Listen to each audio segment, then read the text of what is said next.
I have to say I'm not as agile as the governor of Lower Austria. I took the stairs to come up here.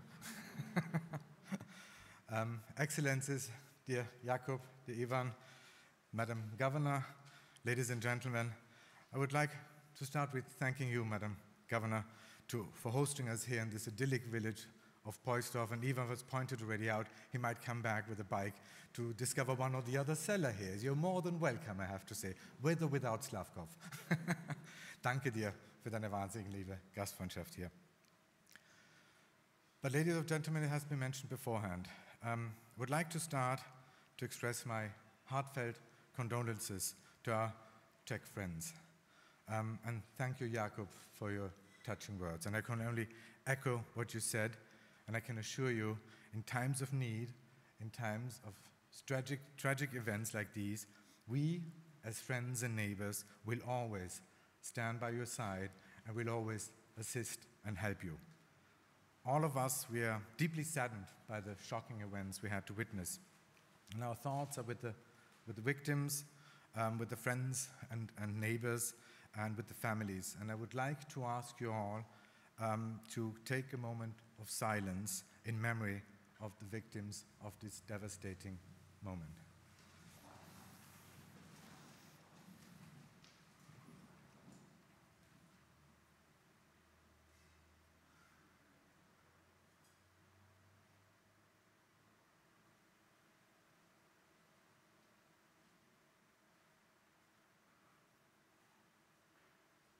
Thank you. Ladies and gentlemen, 1 year ago, Austria had the pleasance and the privilege to take over the chair of the Slavkov Group. And I have to say, what a year it has been. You already alluded to it. It has been a little bit like an involuntary ride on a roller coaster to all of us. And the pandemic has taught us a lot of lessons, but I believe it has taught us one lesson that stands out, and you alluded to it, Ivan. Neighborhood really matters.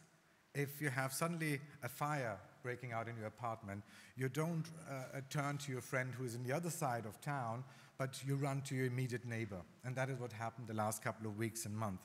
And during these days, we were actually constantly in touch. I saw you guys more often than I saw my own family. And I believe this experience, although it was very hard and exceptional, has brought us closer together.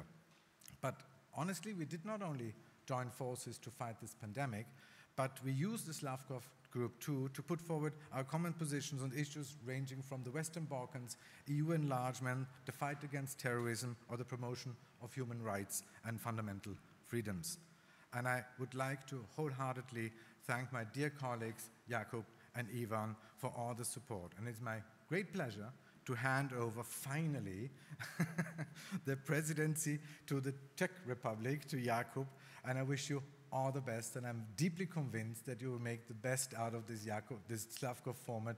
I believe it's a very interesting format we have, and it's a true neighborhood friendship that has developed. So all the best, and you can be assured we will support you, and I believe I speak for both of us, Ivan and I, we will support you with all the forces we have to make this Slavkov the next coming year, again, a force everybody in Europe has to reckon with. But ladies and gentlemen, the Slavkov Group is not only meant to work on the challenges of today, we want to help formulate the answers to the questions of tomorrow. And one of the most pressing issues we and our societies are confronted with is the rapid technological change we are all facing. Buzzwords like artificial intelligence or quantum computing are not longer science fiction. Neither are, I have to say, lethal autonomous weapon system or killer robots, meaning weapon system where an algorithm without any human control or ethical concerns decides over the life and death of people. But if anything, we have to acknowledge that the pandemic has made us even more reliant on digital technology. And at the same time, we experienced the last couple of months that the crisis has proven that technology can be extremely beneficial. It can be a blessing. It can empower people. It can give us the possibility to reach beyond geographical and social boundaries. It can bring people together. It can be an enabler of freedoms and rights. But we all know that technology as such are not automatically beneficial. Neither are they neutral. They always embody the values and biases of those who create them and those who apply them. And as a consequence, and we have seen that in other regions of the world, digital technologies can become instruments of repression. They can reinforce existing social and economic divides. They can literally, together with behavioral targeting, change the way we form our opinions. Ladies and gentlemen, the technological evolution is racing ahead at a phenomenal speed, but international safeguard mechanisms are lagging far behind. And we all know that if effective protection mechanisms are not built into new technologies from the beginning, it will be a lot more difficult and challenging to put them there in place afterwards. And as an international community, we need to get into action. We need to wake up. And we should very quickly come to a common understanding on how to best protect fundamental rights in the digital age, how we can translate existing rules of international law, and there are existing rules of international law, into new technologies without, and I'm underlining that, without suppressing innovation. That's a very important point. So how can we achieve that? How can we safeguard our core principles of freedom, self-determination, democracy, and the rule of law? It's by pursuing what we call digital humanism. And what we do mean by that? It means that we have to place consistently people, the rights and the freedoms at the center of all our efforts. To put it bluntly, and you already, Ivan, you mentioned it, whether something takes place online or offline cannot make any difference to the application of human rights, to application of fundamental freedoms. The virtual space cannot be a lawless space where the rights do not apply and the law of the jungle prevails. In order to achieve that, we do need a genuine and open interdisciplinary approach, engaging not only governments, but also businesses, academia, arts, and very importantly, and in particular, the tech industry.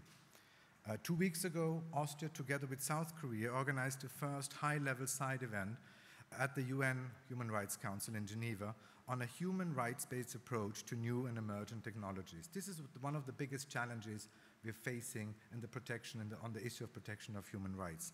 And we hope that this debate will feed into a resolution by the UN Human Rights Council on this issue, which I believe is of central significance for the future development of this area, which is of prime importance to all of us. But let me be clear, this is not anything, has nothing to do with a technophobic approach or a technological averse approach. Our aim is to help develop an ethical codex that ensures that we in our open and free societies are not overpowered, not overwhelmed by new technologies and artificial intelligence. And I believe that Europe has a special role to play here. This is a debate we cannot leave to the Americans and the Chinese. I believe this is a debate where Europe has to take its stance and has to develop its own position. And I believe that we in the Slavkov format should be one of those engines within the European Union to push forward this debate. And through the declaration we signed today, the declaration of Poysdorf, if I may call it that way, Austria, the Czech Republic, and Slovakia agreed to collaborate in the promotion of the underlying values, concepts, and ideas for the digital humanism. In this sense, digital humanism is actually about nothing less than about what kind of world we want to live in the future. Because what we are facing now is far bigger than the Industrial Revolution. It's far bigger than any revolution we had in the past.